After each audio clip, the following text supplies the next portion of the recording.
Guys, it's here. The Western Conference Finals. We've got the Spurs. We've got the Thunder. Get your popcorn ready as we preview and predict what will happen. Welcome back or welcome to America's Sports. I am your host, Ty. The basketball gods have been good to us, man. We've got us a doozy here, so let's break it down. Let's preview it. Let's talk about everything that's been going on, and let's talk about everything that will happen in the Western Conference Finals. Let's get into it.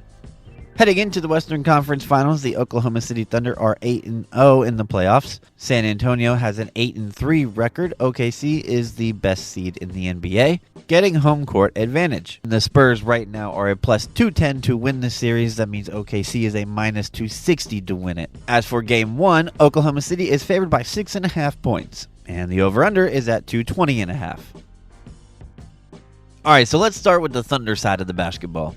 This is the highest scoring team in the postseason, one of only two teams that get of an average of over 120 points per game. Only the Knicks also do this. Their scoring even more impressive when you take into consideration that they don't go to the free throw line a lot. Out of the 16 playoff teams, they are 14th in free throw attempts per game.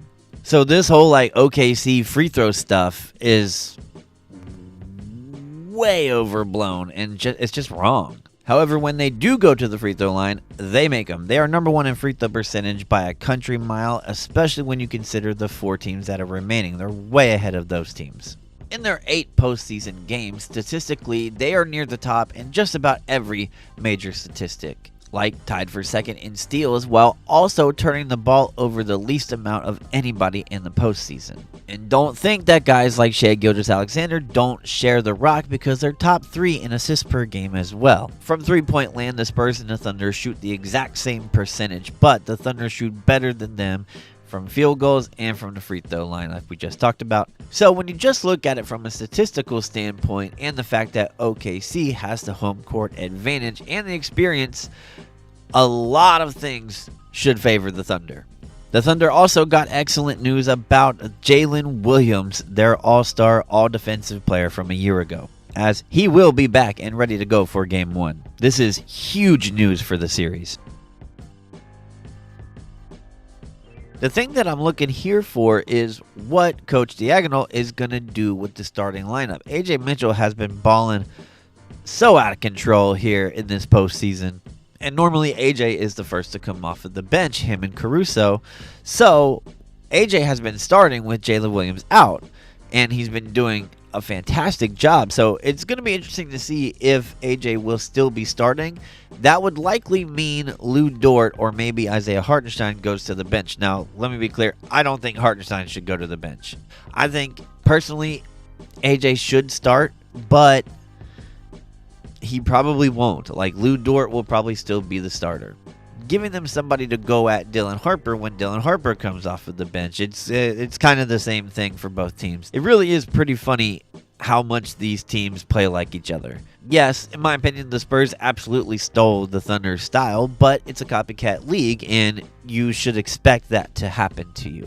Let's look at the Spurs side of things and see what advantages they could come up with. For San Antonio, do what you're best at. The Spurs are the best rebounding team and the best shot blocking team. The rebounds are going to be important, especially in those times when Hartenstein is not out there. We know that OKC is not a good rebounding team when he's not out there. So take advantage of those second chance points, man, and really punish them. One way you stop a great defense is by getting offensive rebounds, second chance points, making it a lot tougher on defenses to hold their ground. And then the shot blocking is going to be a big factor. Chet Holmgren is one that is not used to getting his shot blocked a whole bunch, so Wemby can surprise him at times and probably will. Also, they're a team that loves to drive, and Shai Gilgeous-Alexander, Jalen Williams, AJ Mitchell, these guys love to take mid-range shots. If Wemby is camped out in around the mid-range and can't get shots off, that could really affect their game. This is the one team in the NBA with the Pacers out of commission right now that can match for depth in the NBA with the OKC. Dylan Harper and the Spurs subs are going to have to beat AJ Mitchell and his subs. And I don't mean that Harper's got to score more points than him, but they've got to continue to right the ship. And lastly, the Spurs get to the free throw line They shoot about 5 more free throws per game than the Thunder do. That's going to be crucial. You're going to have to make your free throws and limit the turnovers. Same thing for just about any playoff series, but it's especially true against the Thunder. If they do all those things well or better than OKC, they are going to win this series. They can also win this series if they just do 2 or 3 of these things better than OKC. That's something that the rest of the NBA just can't afford. I know there's a lot of people saying that, the Spurs whooped the Thunder in the regular season, but regular season matchups really don't matter that much. They can give you a little bit of insight. These teams are not the same as they were in December, in January, when they played mostly or all of their games. And one of those games, nobody was even playing, and it wouldn't even matter if it was full rosters. Like, the Celtics swept the Knicks a year ago, and the Knicks won the series. It's clear data shows in the parity era that the regular season matchups really don't matter, and it's especially true, and it's especially even more true in these last few seasons. It does not indicate who's going to win the playoff series. And I know this is going to be weird to say this because both of these guys were all-stars this year, but my X factor is going to be De'Aaron Fox for the Spurs, and it's going to be Chet Holmgren for the Thunder.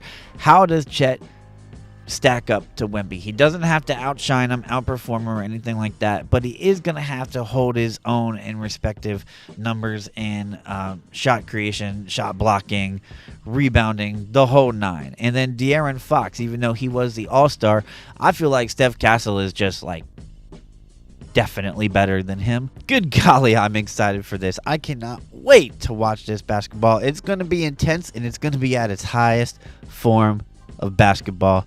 Be this series. All right, it's time to predict this series. Okay, how's it gonna go?